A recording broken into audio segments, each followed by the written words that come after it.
How are we feeling today, ladies and gentlemen? Back from the break, getting in to segment number 2 on In My Own Words, Touchdown Alabama Magazine, Stephen M. Smith. And once again, congratulations to former University of Alabama offensive lineman Chance Warmack, young man who will be playing in his first ever Super Bowl as a member of the Philadelphia Eagles 2 weeks from now, Sunday, February the 4th in Minneapolis, Minnesota. But going from that to Damien Harris, Alabama junior running back, deciding to not partake in the NFL draft, but to come back for his senior season, and something that really excited a lot of Alabama football fans, some media pundits, including myself. I truly thought that Harris and Bo Scarborough would go together, would leave and declare for the NFL draft together, which would have Josh Jacobs, Najee Harris, and Brian Robinson all coming back. But Bo Scarborough decides to go. Damien Harris decides to come back. I remember talking with Rodney Orr, who covers the Crimson Tide for TiderInsider.com, was able to have him on my show, The Way It Is, out of Fox 97.9 FM in the Muscle Shoals, Florence area. That show comes on weekdays from 2 to 4 p.m. Central Time. Check that show out, guys. Jordan Campbell, my co-host, yours truly, Stephen M. Smith, The Way It Is. Pretty awesome show there. Really enjoyed having Rodney Orr on. And he talked about how Harris is enjoying the college experience, enjoying being around the campus at the University of Alabama, loves playing with the teammates that he has, and kind of wants that experience for one more year, but also wants to prove that, he can be the main guy. He can be the bell cow. He can be somebody that you depend on. As good as Damien Harris was the last 2 seasons, 2016 and of course this past year, I feel like a lot of people were just still enamored with Bo Scarborough, especially after what he did down the stretch in 2016, starting with the LSU game, and then the Auburn game, Mississippi State game, Florida game, Washington game in the college football playoff semifinal, the Chick-fil-A Peach Bowl, and then, of course, the national championship game against Clemson prior to him getting hurt. He really surged down the stretch. Bo Scarborough, 125 carries for 812 yards rushing and 11 touchdowns. And you thought he would have the same vibe this past season. It did not happen. Now, whether that was concerns from the broken leg injury against Clemson or injuries from his high school days, whether they were mishaps from Northridge High School in Tuscaloosa or during his time at IMG Academy in Bradenton, Florida, Scarborough just didn't have the same burst, the same dog in him this year that he did in 2016. And some of it could be from Damien Harris simply just wanted it more than Scarborough did. But be that as it may, I thought both would come back. I thought both would declare for the draft, Scarborough did. Damien Harris did not. He has returned for his senior season. And part of that is Harris is chasing history. There have been a lot of big-time backs that have come through Alabama. Whether you look at Major Oglev, Sean Alexander, Ken Darby, Saron Stacy, Kerry Good, Derek Lassick. In the 2000s, there's Shad Williams, there is Terry Grant, there's Glenn Coffey, Mark Ingram, Trent Richardson, Eddie Lacy, TJ Yeldon, Derrick Henry, Kenyon Drake. Just so many dynamic backs have come through the University of Alabama. But despite that, there has not been one back that has put up 3 1,000-yard rushing seasons. Damien Harris can be the first to do that. Harris in 2016, if you remember, 146 carries, 1,037 yards rushing, 2 touchdowns. The 2017 year, 135 carries for 1,000 yards, dead on 1,000 yards, and 11 rushing touchdowns. He became the 20th rusher in program history to have 2,000 career yards. Harris right now, and this is also counting the 2015 year, Harris 327 carries, 2,194 rushing yards, and 14 touchdowns. He's had 7 career 100-yard games, including 3 this past season against Vanderbilt, Texas A&M, and Arkansas. Against the Commodores, 12 carries for $151 and 3 touchdowns. He's had a lot of success. Damien Harris has produced a lot of success. The young man from Madison Southern High School in Berea, Kentucky, but I know he's actually from Richmond, Kentucky. A lot of success nonetheless, the former 5-star prospect. But he's looking to be the first rusher in Tide history to have 3 consecutive 1,000-yard seasons. As far as the company that he is in is concerned, there have been a couple of guys that have had 2 back-to-back 1,000-yard years and have come oh so close to getting that third one and was just not able to do that. You look back at T.J. Yeldon for just a moment from 2012 to 2014. 2012, Yeldon, 175 carries, 1,108 yards, 12 touchdowns. That was Yeldon's freshman year. 2013, he had 207 carries, 1,235 yards rushing, 14 touchdowns. And then his junior year, 2014, the year in which he did battle some injuries, Yeldon 194 carries for 979 rushing yards. So close, 979, 11 touchdowns. Yeldon 21 yards shy of getting that 1,000-yard season for a 3rd straight time in 2014. And then you look at Kenneth Darby from 2003 to 2006. In 2004, Darby, 219 carries, 1,062 yards, 8 touchdowns. 2005, the year that Alabama could have won a national championship under Mike Shula.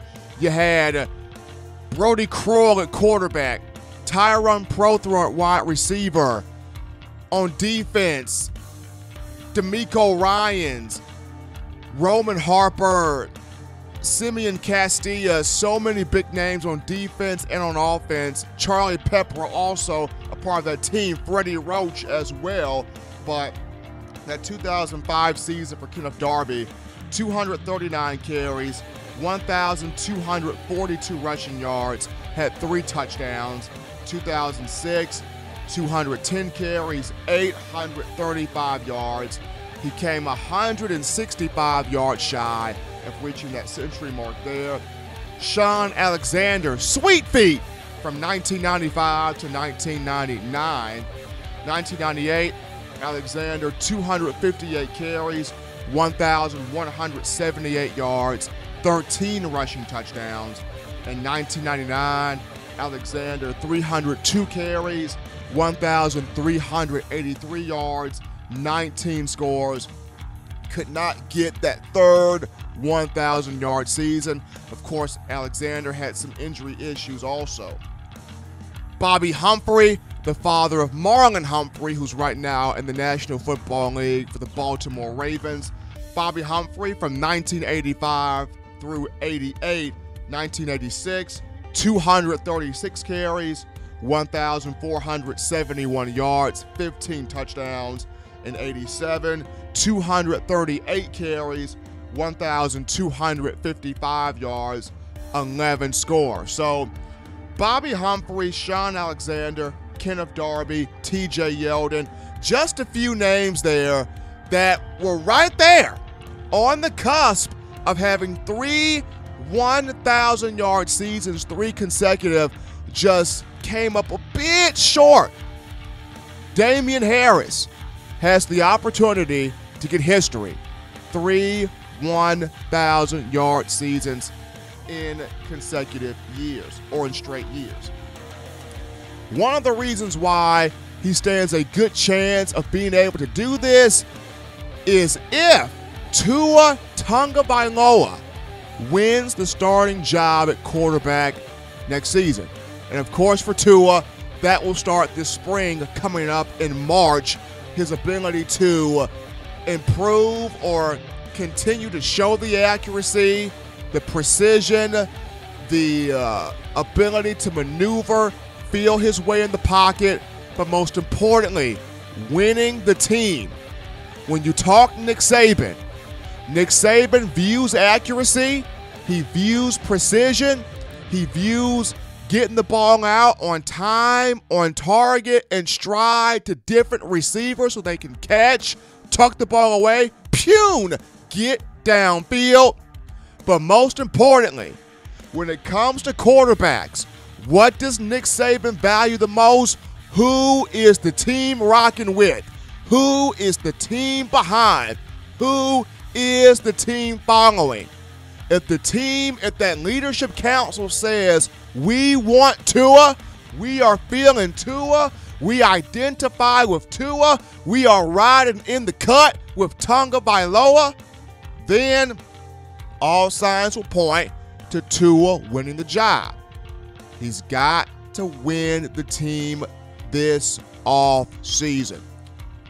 Team is still kind of firmly entrenched around Jalen. Now, where wide receivers are concerned, Tua's got the wide receivers. I mean, with the departures of Robert Foster and Cam Sims, you basically have young guys returning. Jerry Jeudy, Tyrell Shavers, Henry Ruggs, Devonta Smith, bunch of young guys. And all the young guys have heard, we got a quarterback on this roster that can truly sling it. We have a quarterback on this roster that you guys are going to eat. You guys are going to get your paper.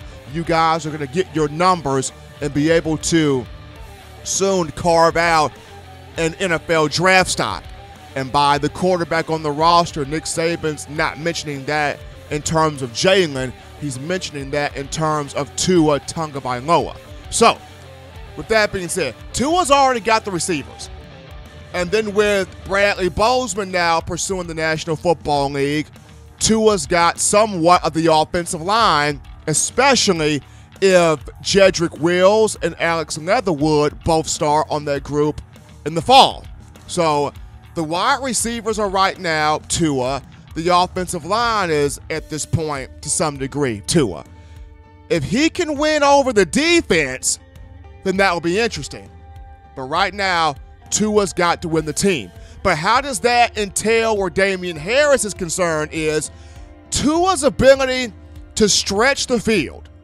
Tua's ability to have that vertical passing attack, take the top off a defense, it forces less people to come down in the box to stop the run.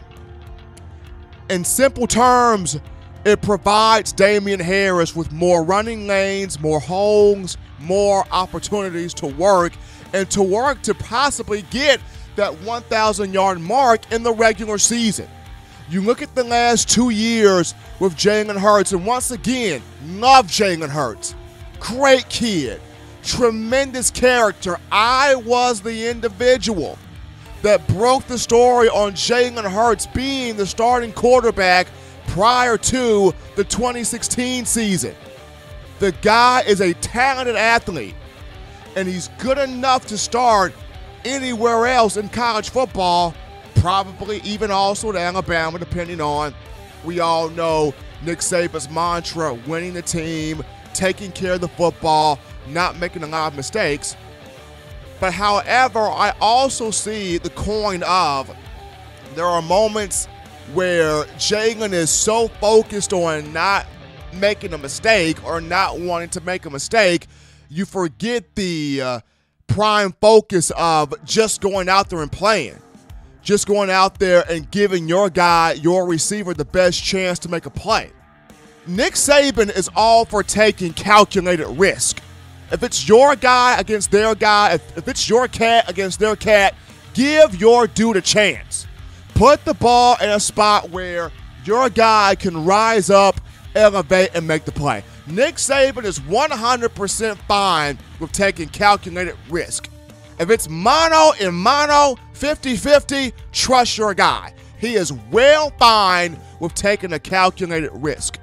It's when you are foolishly throwing the ball in triple, quadruple, double coverage, and the ball within set coverages is slightly overthrown or slightly underthrown, where that DB or how many DBs in the area in question can make a play on it.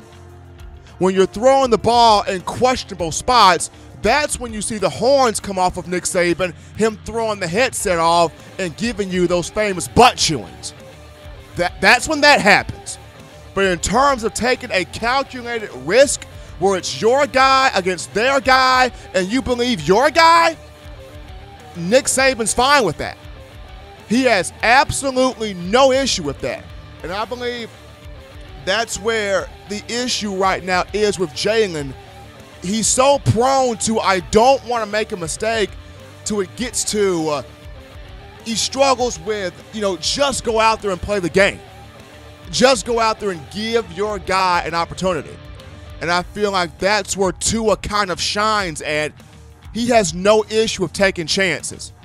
Now, of course, he's going to have to continue to develop in that playbook and learn how to take the right chances, how to take the right shots. But as far as being able to feel his way in the pocket, understanding where his guys are in relation to the routes being ran on the field, when will these receivers break off the routes and get them the football, Tonga Bailoa is 100% dynamite in those areas. And with that being said, that's going to really help Damien Harris, because now you're at a point where if you're a defense, you have to now pick your poison. Do I stack 8 or 9 guys in the box and take away Damien Harris knowing that Tua can beat me over the top throwing the football? Or do I keep my safeties back? Do I keep my linebackers back and force them into coverage, trying to take away the throw, and now you open up more areas for Damien Harris to work? Nick Saban wants that monopoly, in a sense. And this is also kind of the reason why Damien Harris came back, is to give Nick Saban that monopoly. In the game Monopoly, it's all about you are buying up material, you are passing go to collect that $200, you are trying to run people bankrupt, and you're trying to prevent going directly to jail. I mean, that's Monopoly, right? You are buying up property, you are driving people bankrupt when they roll on your property, you are trying to collect that $200 every time you pass go, and you, for the life of you, are not trying to go directly to jail. That's Monopoly. Nick Saban wants to have that monopoly of the moment an opposing team comes off the bus, they are wetting their pants, they are crapping the bed because they're thinking, holy smoke, their defense is elite, their offensive line is good, their running backs are stacked, their wide receivers are incredible, and now you have the quarterback where, how can I play this team? That's what Nick Saban wants. Nick Saban wants his code to be the Da Vinci Code till you can't crack it, and you drive yourself insane staying up half the night trying to crack it, and you can't crack it. That's what Nick Saban wants. And once again, no offense to Jalen Hurts whatsoever. Love this dude. But it's almost like the code has been cracked on him to a sense of, if you take away the primary receiver, right, And if you pursue him without over-pursuing him, you got it. That's literally the code or the book on Jalen Hurts. If you take away the number one receiver, and if you pursue him without over-pursuing him, not allowing him to break contain and then run to pick up those 15 to 20-yard gains with his legs, you pursue without over-pursuing, you have him. And that's the book on Jalen Hurts. Nick Saban, the type of coach that he doesn't want his book to be cracked. He doesn't want his book to be read. He doesn't want his code to be cracked. He wants to have the ante on every single thing, and that's just like basically the game Monopoly. Nick Saban wants to run you bankrupt. He wants to own up the property. He wants to collect that $200 every time he passes go, and he does not want to go directly to jail. That's Nick Saban. And part of that reason for Monopoly is why Damien Harris is back. Damien Harris this year or two going to the opening season next year is not even on the Heisman odds, which is weird. Tua Tagovailoa is on here, 10-1 odds to win the Heisman Trophy. And I get it. He had a great college football playoff title game, 14 of 24 passing, 166 yards, 3 touchdowns, getting the offensive MVP, offensive most valuable player, helping Alabama beat Georgia 26-23. It was just one half. Now, can he duplicate that for an entire season? Should he be the starting quarterback next year? Will be interesting. We'd love to see it happen, but we would have to see. But it's just odd that Damien Harris, after 2 1,000-yard seasons, is not on the Heisman odds list. But he'll have a chance to prove that this year. He'll have a chance to prove that, not this year, but next season. Harris was able to really channel a lot of his energy and being overlooked in 2016 to getting bigger as far as weight-wise, well, muscle-wise in the weight room, faster where his speed is concerned, breaking tackles, ripping off those big touchdown runs of 75 and 71 and 50-plus yard touchdown runs. He was able to get down the speed, get down the physicality. Of course, we all know the story of him cutting back off the honey buns. It's kind of funny. He just brought more intensity this year. Damien Harris brought a whole lot more intensity this past year. Just would not refuse to be denied. And I feel like that mindset is going to carry him into possibly, not even possibly, definitely getting that third 1,000-yard season, making some history, and also improving his draft stock going into the 2019 venue. Very excited for Damien Harris for years to come, so for next season. So going back over this, Alabama's had a bunch of backs to come through the capstone, bunch of them. Of the bunch, Sean Alexander, Kenneth Darby, T.J. Yeldon, Bobby Humphrey, among the few that came oh so close, had 2 1,000-yard seasons, but came oh so close to having the third one, could not get it done. Damien Harris, after having 1,037 yards in 2016, and then right on the 1,000-yard head this past year, has an opportunity to be the first back in Tide history to record 3 straight 1,000-yard seasons. We take another break here on In My Own Words, the podcast, Touchdown Alabama Magazine. Upon our return, ladies and gentlemen, we dive into some players I feel will step up in the absence of the individuals pursuing the NFL draft where Alabama football is concerned. Don't touch that dial, people. We'll be right back.